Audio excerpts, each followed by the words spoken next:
Welcome to White Page Academy. ఈరోజు current అఫైర్స్లో భాగంగా మన ఫస్ట్ టాపిక్ ఇప్పుడు చూద్దాం. ఈరోజు మన ఫస్ట్ టాపిక్ 9వ India mobile congress 2025.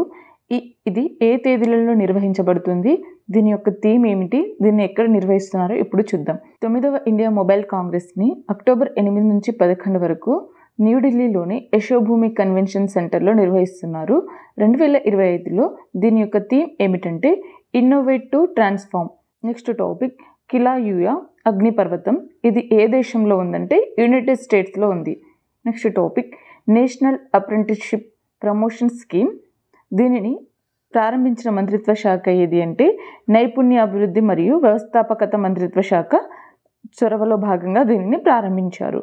Next topic fundamental ఫిజిక్స్లో 2025 బ్రేక్ త్రూ ప్రైజ్ యొక్క ప్రాథమిక దృష్టిని సాధించిన సంస్థ ఏది అంటే సెరాన్ యొక్క లార్జ్ హాడ్రాన్ కొలైడర్ రన్ 2 ప్రయోగాల నుండి వచ్చిన డేటా ఆధారంగా ఈ పరిశోధనను స్థాపించారు. నెక్స్ట్ టాపిక్ సముద్ర ఉత్పత్తుల ఎగుమతి అభివృద్ధి అథారిటీ కొత్త డైరెక్టర్గా ఇటీవల నియమితులైన వారు ఎవరు అంటే Ram Mohan MK. Next topic DRDO quantum technology research సెంటర్ను ప్రారంభించిన రాష్ట్రం ఏది అంటే ఢిల్లీ. దీనిని ప్రారంభించిన వారు ఎవరు అంటే సమీర్ వి కామత్.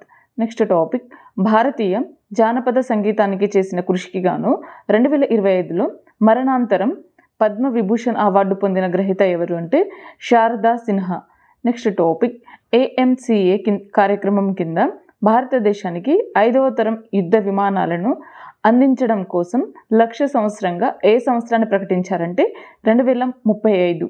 నెక్స్ట్ టాపిక్ డిఆర్డిఓ చైర్మన్గా పదవీ కాలాన్ని 1 సంవత్సరం పాటు పొడిగించారు. అయితే డిఆర్డిఓ చైర్మన్గా ఎవరి యొక్క పదవీ కాలాన్ని పెంపొందించారంటే డాక్టర్ సమీర్ వి కామత్ యొక్క పదవీ కాలాన్ని పొడిగించారు. నెక్స్ట్ టాపిక్ అపూర్వమైన 31వసారి ఎవరెస్ట్ శిఖరాన్ని అధిరోహించిన వారు ఎవరు అంటే కామిరీటా షెర్పా. నెక్స్ట్ టాపిక్ ప్రపంచ ఆకలి దినోత్సవం 2025. దీనిని ప్రతి సంవత్సరం ఏ తేదీన నిర్వహించుకుంటామంటే మే 23న. నెక్స్ట్ టాపిక్ కర్ణాటక అటవీ శాఖకి ఇటీవల రాయబారిగా నియమితులైన వారు ఎవరు అంటే అనిల్ కుంబ్లే. సో ఇది ఈరోజు యొక్క మన సూపర్ ఫాస్ట్ కరెంట్ అఫైర్స్. ఈరోజు క్లాస్కి సంబంధించిన PDF యాప్లో ఉంది, డౌన్లోడ్ చేసుకోండి. వీడియోని లైక్ చేయండి, షేర్ చేయండి. Thank you.